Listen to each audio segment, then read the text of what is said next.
Basically আজ যাবো আজকে একটা জায়গা যেখানে চোখ জুড়িয়ে যাবে, প্রাণ জুড়িয়ে যাওয়ার মতো জায়গা আছে। তো ভাই চলো সেখানে গিয়ে দেখা হবে। ওকে চলো, সমস্যা নেই। তো ভাই বেসিক্যালি ওখানটাতে যে জায়গাটা আছে না, যদি মন খারাপ লাগে তো ভাই মন খারাপ লাগলে ওখানে গিয়ে যদি কিছুক্ষণ থাকা যায় পুরো মন জুড়িয়ে যাবে।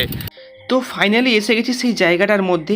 এই যে রাস্তার সাইডের গাছগুলো দেখলে মনে হবে এই রাস্তাটাকে পুরো আলিঙ্গন করে রেখেছে, এবং পড়ন্ত বিকেলের যে প্রাকৃতিক এতটা মায়াবী সুন্দর হয়ে ওঠে যেটা আমার ধারণার বাইরে ছিল, যেটা आप लोग देख पा रहे हो इस वीडियो के अंदर।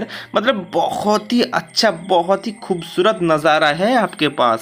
তো গাইস দেখো দুই সাইডে সারি সারি দেওয়া গাছ আর মাঝে রয়েছে রাস্তা, যেন মনে হচ্ছে গুহার মধ্যে প্রবেশ করছি। যদি পড়ন্ত বিকেলে এখানে মন খারাপ থাকে, এখানে এসে কিছুক্ষণ বসা যায়, প্রাকৃতিক হাওয়া এবং এই যে গাছের মনোরম দৃশ্য দেখলে পুরো প্রাণ জুড়িয়ে যাবে।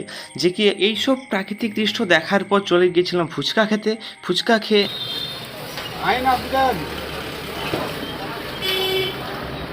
আলীর কাছে হলো ফুচকা একটা ইমোশন। যদি বিকেলবেলায় ফুচকাই না খাওয়া হয় তাহলে কি খেলে ভাই? তো ভাই প্রাকৃতিক সৌন্দর্য দেখার পর ফুচকা খেয়ে বাড়ির পথে রওনা দিলাম। তো এখানেই শেষ হলো সারাদিনের একটি ফালতু ব্লগ। তো কেমন লাগলো অবশ্যই কমেন্ট করে জানিও। ভালো লাগলে একটা লাইক অবশ্যই করো, সাবস্ক্রাইব অবশ্যই করো ইউটিউব চ্যানেলে গিয়ে। আর তো ভাই সবাই ভালো থেকো। তো till then take care, tata.